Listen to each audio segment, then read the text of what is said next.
সামনে যে দাঁড়াটা দেখতে পাচ্ছ বাইক নিয়ে, সে কিন্তু হ্যান্ডিক্যাপ, তার পা নেই, তবুও সে বাইক নিয়ে কেরালা থেকে চলে এসেছে আমাদের মালদা পশ্চিমবঙ্গ। হ্যালো গাইস, তো দুদিন থেকে বাড়িতে বসেছিলাম, তো আজকে আমার একটা ভাড়া হলো দুদিন পরে। কোথায় যাবো না যাবো চলো তোমাদের যেতে যেতে শুরু থেকে সবকিছু বলি। তো ভাড়া যাওয়ার জন্য চলে আসলাম তাড়াতাড়ি আমি বাড়ি এসে আমার এক্সপ্রেসটাকে এখন বাড়ি থেকে বের করে চলে যাবো পার্টির বাড়ি। 2-3 দিন থেকে আমার কোনো ভাড়াটা ছিল না, তাই আমি ডাক্তার আর আনসাল 3 বন্ধু মিলে গেছিলাম ডাক্তারের বাইকটাকে সার্ভিসিং করার জন্য কলেজ মোড়। ওখানে গিয়ে বাইক সার্ভিসিং করেছিলাম প্রায় 2টোর সময়। হঠাৎ করে একটা ইমার্জেন্সি ফোন ঢুকলো, একটা পেশেন্ট আছে, মালদা যেতে হবে ছাড়তে। যেহেতু আমি দূরে ছিলাম তাই জন্য পার্টিকে বললাম যে 15 মিনিট টাইম লাগবে আমার আসতে। পার্টি বললো তোমার আস্তে আস্তে আমাদের রেডি হওয়া হয়ে যাবে, তুমি চলে এসো, অসুবিধা নেই। তো ফাইনালি আমি চলে আসলাম আমার এক্সপ্রেসকে নিয়ে পার্টির বাড়ির সামনে এসে আমার এক্সপ্রেসটাকে লাগিয়ে দিলাম। যেহেতু পেশেন্ট ছিল তাই তাড়াতাড়ি আমি বাড়ি এসে গাড়িটাকে নিয়ে চলে এসেছিলাম, কিন্তু এখানে এসে আধা ঘন্টা প্রায় আমাকে দাঁড় হতে হলো, কারণ পেশেন্টের লোকজন কেউ আসেনি, ওদের বেরোতে আরো টাইম লেগেছিল। তো ফাইনালি পেশেন্টকে নিয়ে আমি বেরিয়ে এলাম এখান থেকে। প্যাসেঞ্জারগুলোকে উঠে নিয়ে এসে মেন হাইওয়ে ধরে নিলাম, যেতে হবে মালদা সদর হসপিটাল। চলে আসলাম কালিয়াচক। আর আমার সামনে যে বাইকটা দেখতে পাচ্ছ, দেখো পিছনে 3টা চাকা লাগা আছে। বাইকটা কিন্তু এসেছে কেরালা থেকে, দাঁড়াটা কিন্তু হ্যান্ডিক্যাপ, সেখানে লেখা আছে পিছনে বোর্ডে। দাঁড়াটার পায়ে কোনো সমস্যা আছে। সেই কেরালা থেকে পাড়ি দিয়ে চলে এসেছে আমাদের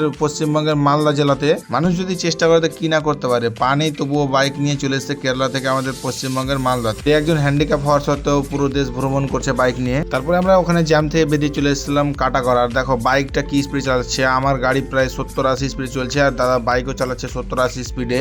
মানে দেখে মনে হবে না যে দাদা কোনো অসুবিধা আছে। বাইক চালাচ্ছে একবারে নর্মালি, 4 চাকা লাগা আছে এইটুকু যাক, কিন্তু বাইকটা খুব নর্মালি চালাচ্ছে। বাইকটা কিন্তু প্রচুর স্পিডেও চালাচ্ছে। আমার গাড়ির সাথে সাথে দাদা চলে আসলো কালিয়াচক থেকে মালদা। ফাইনালি গাড়ি চলে আসলাম মালদা টাউন সেন্টার কালিয়ার। এখান থেকে ঢুকে গেলাম আমি সদর হসপিটালে। ভিতরে আমি সোজা চলে আসলাম এমার্জেন্সিতে এসে এখানে পেশেন্টকে নামিয়ে দিলাম। যে আজকে পেশেন্টটাকে নিয়ে এসেছি, পেশেন্টটা ছিল মহিলা, আর তার সাথে 2জন মহিলা এসছে, কোনো ছেলে গার্জেন আসেনি। পেশেন্টকে আমি ভর্তি করে আসলাম, আর এখন গাড়িটাকে সাইড করার পরে ব্যাগগুলো নিয়ে যাচ্ছি ওপরে। যেহেতু ওদের কোনো গার্জেন ছিল না, তাই আমি ব্যাগগুলোকে হসপিটালের ভিতরে ওপরে তলাইতে পৌঁছে দিই। ওদেরকে ভালোভাবে ভর্তি করে ওপরে ব্যাগগুলোকে পৌঁছে বেডে দিয়ে তারপর আমি চলে আসলাম নিচে। বাড়ি যাওয়ার মতো কেউ নেই, তাই আমি এখন চলে যাবো আমার এক্সপ্রেসকে নিয়ে সোজা বাড়ি। যে কার কতটা কাছে তাকে চেনে যায় হাসপাতালের বেডে শুয়ে। যে পেশেন্টটাকে নিয়েছিলাম তার বাড়ির পাশে 2জন মাত্র এসেছিল তার সাথে। তো যাই হোক চলে আসলাম আমি এখন আমার গাড়ির কাছে এসে গাড়িটাকে স্টার্ট করে নিলাম। স্টার্ট করে তারপর এখান থেকে আমি বেরিয়ে গেলাম। হসপিটাল থেকে বেরিয়ে চলে আসলাম কালিয়াচক। আর কালিয়াচকে এসে পড়ে গেলাম জাম্পে। কালিয়াচক আস্তে আস্তে আমার অবশ্য রাত্রি হয়ে গেছিল দেখতে পাচ্ছ। আর এখানে এসে জাম্পে পড়ে গেলাম, প্রায় 15-20 মিনিট জাম কাটিয়ে তারপরে